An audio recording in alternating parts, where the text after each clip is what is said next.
flower is the smile of God by Therese of Lisieux.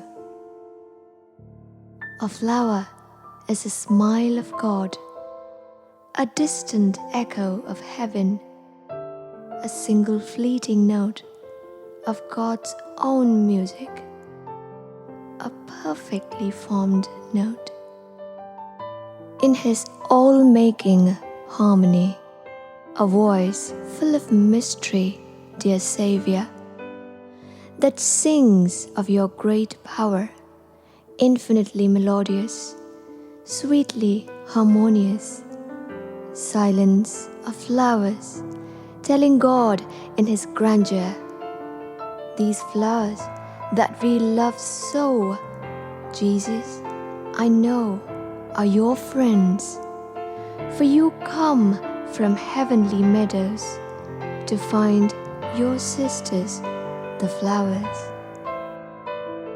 Holy Child, I know you are eager to gather our fragrant souls. Dear Jesus, Lily of the Valley, there is nothing you would not give for one of us, your flowers. Mystery beyond words, word of words, our beloved, you must weep still as you take up your harvest of flowers.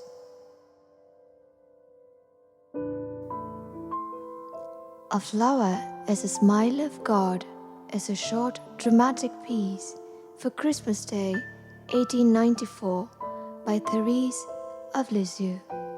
She called herself as God's little flower. She attributed these words to an angel of the child Jesus. The image of God smiling in His flowers is simply and immediately comprehensible. It is as nuanced and profound as many more intricate utterances of learned mystics and spiritual writers. Therese was a feeling person as well as a creative mind, and her written works are more effective than abstract. They approach the condition of art, especially poetry, and like all worthwhile art and poetry, rely on imagery characteristic of the artist-poet's psyche and vocation. Of all the image clusters in the writing and recorded talk of the little flower, those that evoke not only the flowers of her native Normandy, but the others she glimpsed and gathered in the expanses of her spiritual adventure are the most expressive.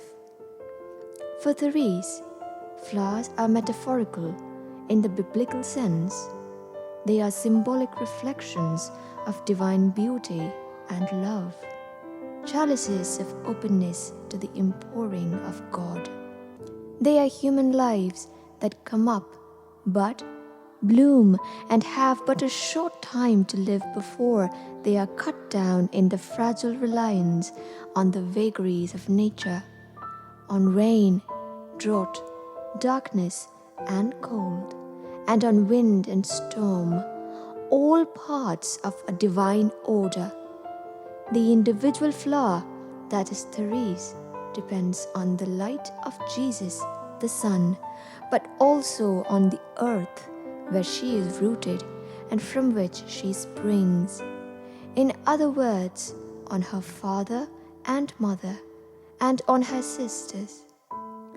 This little flower is a wild flower of the fields, tamed by the arrangement of the flower bed and garden which God has designed for her nature, so that she can rest in obscure readiness to serve and to please when she is seen or is offered as a mark of love. The holy ground in which Therese locates herself as a flower may be her home or Carmel, earth as a whole, and even the great expanses of the cosmos, but also the pastoral setting so often invoked in the Old and New Testaments.